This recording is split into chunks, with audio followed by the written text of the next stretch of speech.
All right, so someone wanted to know, is it possible to reverse insulin resistance and how long does it take? So this video is for that person.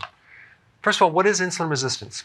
It's a condition whereby the cells are no longer absorbing insulin. So insulin is being rejected, okay? And so in the receptor for insulin, it's just not receiving insulin anymore. The consequence of that is this. Without insulin, the cells can't get fuel, they can't get nutrition, so they're starving, they're hungry, and you're craving carbohydrates.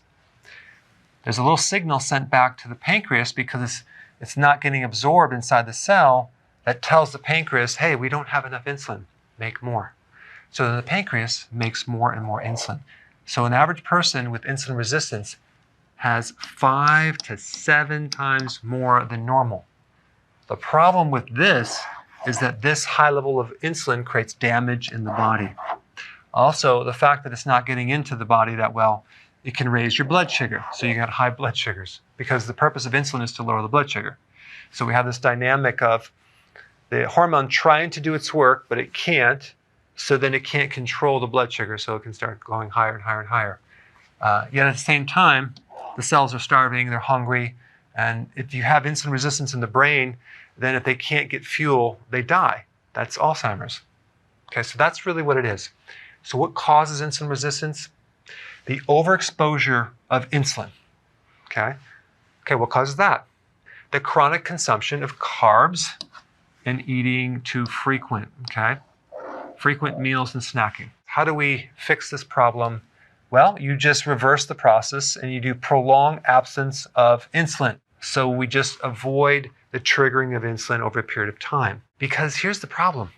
If you don't fix this, you're not going to get weight loss. So all those workouts that you're doing are a waste of time. All the diets you're doing don't really work. And you're going to be hungry all the time, so you're not going to be able to stick to it. Now, based on my opinion, it takes between 3 to 8+ months to reverse insulin resistance. But the cool thing is, you can also reverse prediabetes and type 2 diabetes. Now, my guess is that doing keto is responsible for maybe 20 to 30% of the improvements. Intermittent fasting is responsible for about 60% of the improvements. If we add those together, we get about 80%.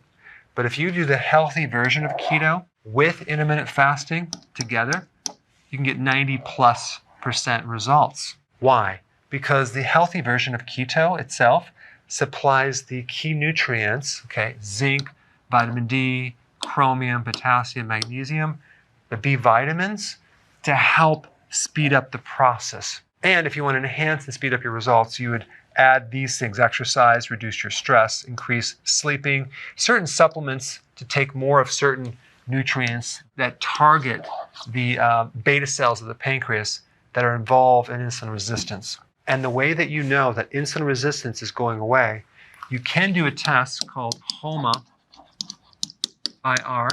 okay?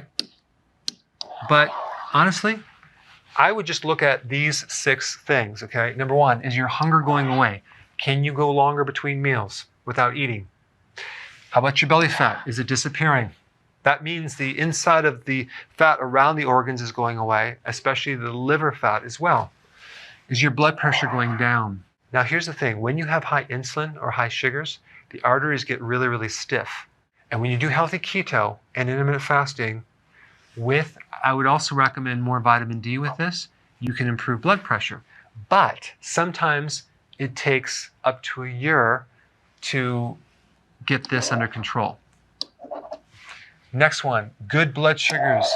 Now, for most people, you're going to see change immediately. Now, if you've been a diabetic for many, many years, I'm talking type 2, it could take up to a year to really get this blood sugar under control. Number 5, no dawn phenomena. The dawn phenomena is this: when you wake up in the morning, you didn't eat anything, and your blood sugar is high. That just means that you're in the transition phase of adapting to ketosis, and you still have insulin resistance. So if you have this, and then it goes away, which it will over time, that means your insulin resistance is much, much better. And number 6, you have a lot more energy. That's a real good indicator that it's working. And I'm gonna add number 7, which is you're satisfied when you eat. So maybe before, when you had insulin resistance, you eat and you just don't feel fulfilled. Now you do. Of course, you're going to have to eat the right foods, but the feeling of being satisfied after you eat tells me that the nutrition is going into the cell. It's working.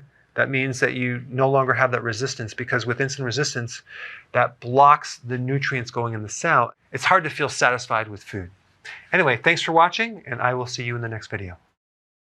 Hey, if you're liking this content, please subscribe now, and I will actually keep you updated on future videos.